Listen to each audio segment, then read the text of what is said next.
మనం అందరం ఇట్లా చల్లవనం కాబట్టి కమ్యూనిస్టులు అందరూ మన మీద దాడులు చేస్తున్నారు. ఒక్కసారి గట్టిగా జై తెలంగాణ, జై తెలంగాణ. ఈరోజు తెలంగాణ రాష్ట్రంలో నిజంగా కూడా మనం అన్ని విధాలుగా అన్ని కోల్పోతున్నాం. ఒకటే అంశం మాట్లాడుతున్నాం, ఇప్పుడు మనకున్న హక్కులను కోల్పోతున్నాం, రాజ్యాంగ హక్కులను కోల్పోతున్నాం. ఎలా అంటే ఈరోజు మన గుళ్ళపైన దాడి చేస్తే మనం మాట్లాడలేని పరిస్థితుల్లో, మన గుళ్ళపైన దాడి చేసిన వారిని పట్టుకొని పోలీసు వాళ్ళకి అప్పచెప్తే వాళ్ళు పిచ్చి వాళ్ళు అంటున్నారు. అంటే ఇదంతా మనం వినుకుంటా ఊరుకుంటున్నాం కదా, వాళ్ళు ఇంకెక్కువ దాడులు చేస్తున్నారు. అదే కాకుండా ఆవుల పైన ఘోరమైన దాడులు జరుగుతున్నాయి. బక్రీద్ పండుగ ముందు నేను ఒక 15-16 సంవత్సరాల నుంచి గోరక్ష చేయడం జరుగుతుంది. గోరక్షలో ఎప్పుడు ఆవుల బండి పట్టుకొని పోలీస్ స్టేషన్ తీసుకొస్తే కేసులు చేస్తుండే. ఈ రోజు తెలంగాణ రాష్ట్రంలో ఈ కాంగ్రెస్ ప్రభుత్వం వచ్చిన తర్వాత, ఈ రేవంత్ రెడ్డి గారి ప్రభుత్వం వచ్చిన తర్వాత ఈ రాజ్యాంగాన్ని కుప్పతొట్టులు వేసినట్టు చేస్తున్నారు. ఎందుకంటే యాక్టులు ఉన్నాయి, అన్ని యాక్టులు లాగానే చట్టాలను పక్కన పెట్టి ఈ బక్రీద్ పండుగకు ఆవులను యథేచ్ఛగా వందలాది వేలాది ఆవులను మా కళ్ళ ముందే పోలీసులు మరియు అధికారులు, వెటర్నరీ అధికారులు, పోలీసులు తీసుకొని హైదరాబాద్ తరలించడం జరిగింది.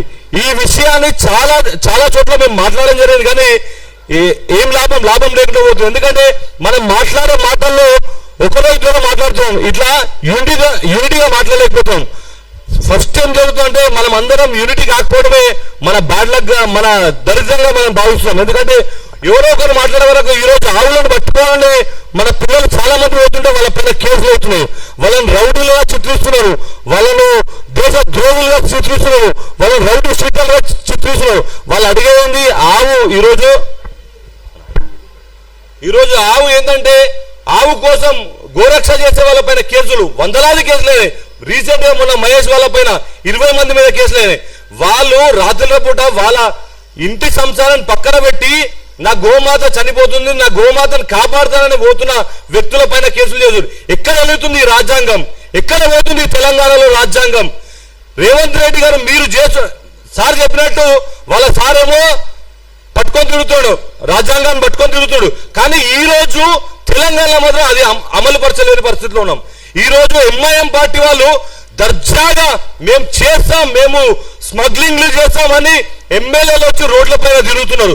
వారిపైన కేసులు చేయని ఈ ప్రభుత్వం ఇవాళ హిందువుల పైన ఎందుకు కేసులు చేస్తుంది? హిందువులకు ఈ తెలంగాణలో హిందువులకు చట్టాలు లేవా, న్యాయాలు లేవా? హిందువుల పైన ఎందుకు ఈ అణచివేత? దీనిపైన ఖచ్చితంగా చర్చ జరగాలి. ఎందుకంటే మనం మాట్లాడకుంటే రాబోయే రోజుల్లో మన పిల్లలకు అస్తిత్వాన్ని కోల్పోతున్నాం. మనం హిందువులుగా ఆ రోజు తెలంగాణ ఉద్యమంలో చేసింది ప్రతి ఒక్కరు కూడా హిందూవాదంతో ఉన్న వాళ్ళు తెలంగాణ రావాలని కొట్లాడడం జరిగింది. ఎంఐఎం పార్టీ ఏ నాడు కూడా తెలంగాణ ఉద్యమంలో సపోర్ట్ చేయలేదు. తెలంగాణ ఉద్యమంలో ఒక నాయకుడు వచ్చి రోడ్డు పైన నిలబడలేడు. కాంగ్రెస్ పార్టీ నాయకులు ఆ రోజు ప్రభుత్వాన్ని నిర్వహిస్తున్న వాళ్ళు కూడా ఏ రోజు కూడా తెలంగాణ రావాలని చెప్పి కొట్లాడిన లేరు. కానీ ఈ రోజు తెలంగాణ రావాలని కొట్లాడి ఈ రోజు తెలంగాణ ఉద్యమకారుల మీద హిందువుల పైన కేసులు జరుగుతున్నాయి. మనం అందరం చూస్తాం. దయచేసి దీనిపైన పెద్ద చర్చ జరగాలి. అదే కాకుండా చాలా విషయాలు, ఎందుకంటే ఇంతమంది పెద్దవాళ్ళు వీళ్ళందరి ముందు నేను ఎక్కువ మాట్లాడితే బాగుండదు. అన్న వాళ్ళందరూ ఉన్నారు, వాళ్ళందరూ మాట్లాడుతూ నాకు ఈ అవకాశం ఇచ్చిన జర్నలిస్ట్ ఫోరానికి, తెలంగాణ జర్నలిస్టు